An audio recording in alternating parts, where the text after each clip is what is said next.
Welcome to the podcast series, Small Business Survival Conversations. Through our weekly conversations, we hope to provide you with strategies and insights, knowledge and expertise to enlighten you as you work to build and grow your business. Here are your hosts, Anna Steinfest and Dr. Michael Troyer. Hello, everyone. Thank you for joining us. You're listening to Small Business Survival Conversations. And with me today in our studio is Dr. Michael Troyer. Hello, Michael. Hello, Anna. Good to be with everyone. And today we will talk about 4 business lessons for small business owners.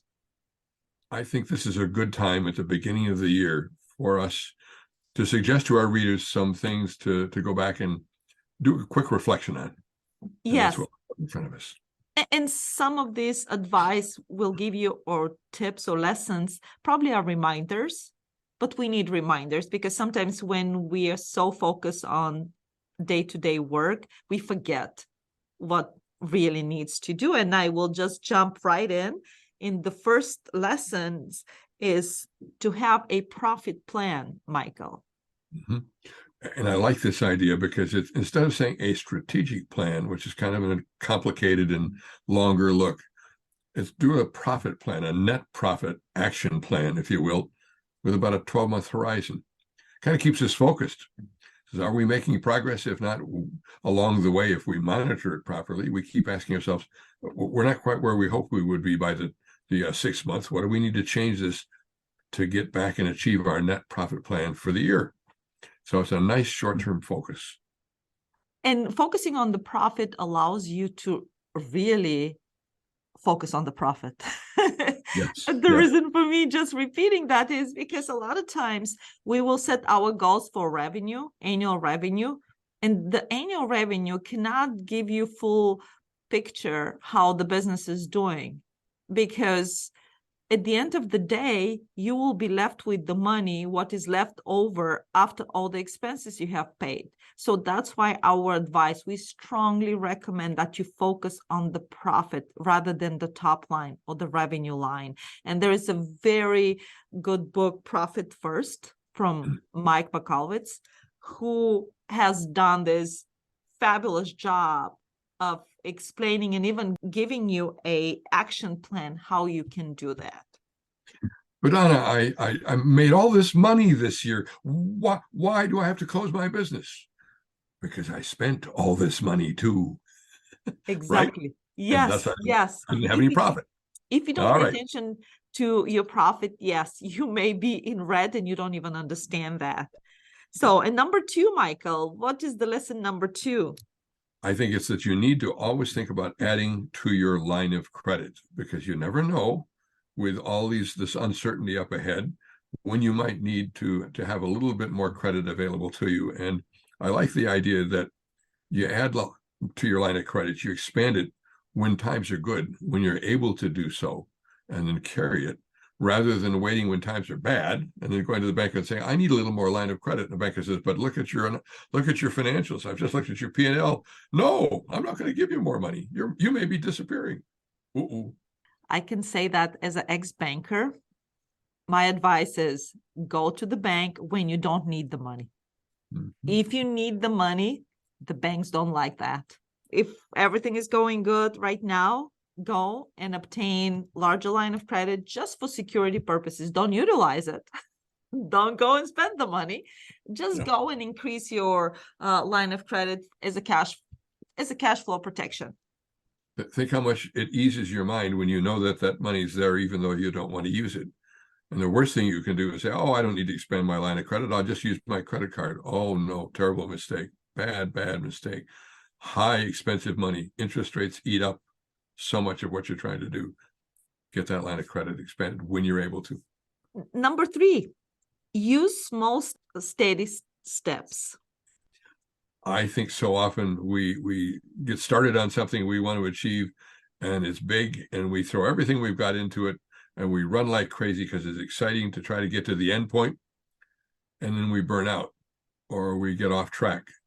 We're going back to ideas from a book called Great by Choice by Jim Collins, where he said that the importance is to have discipline and consistency as we work at getting a project completed. So small, steady steps gets it done. Block them out for the next week, block them out for the week after that, or the next month, whatever it might be. But break everything down into those small steps we understand and we can get done, rather than getting overwhelmed by this big picture we want to get to and jumping into it before we even know how to get there.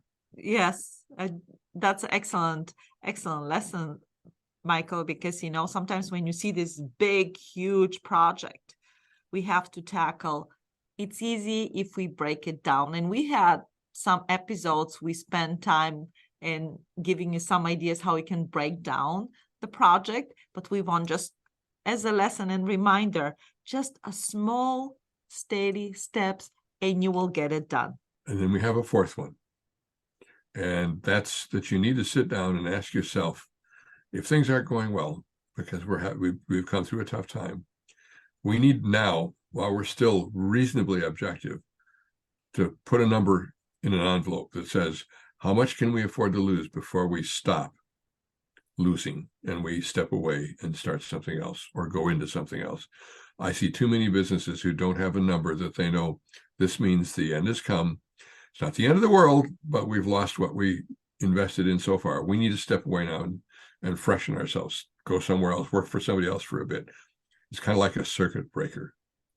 We need to know what that number is. I have some dear friends who didn't do that. In fact, they went to their credit card and they went past the number we'd all agreed they would stop trying to run their little retail business. They didn't do it, and they went bankrupt, sadly. Yeah, so you have to define your failure also. Mm-hmm. Yes. A lot of times we define our success, but we don't focus on the failure, but just have a backup plan for the failure, or just have, like Michael said, a circuit breaker. So if you hit certain number, you may be closing the store. Yep. And maybe it's not always a number, but I mean, Anna and I have worked on projects together, and every now and then we look at each other and say, this isn't going anywhere. Let's set this aside and we'll move our efforts, our time, our resources to something else. It's part of running a business. We all have those moments. It's important to face them, make that decision. So, Michael, can you recap? All right, yes.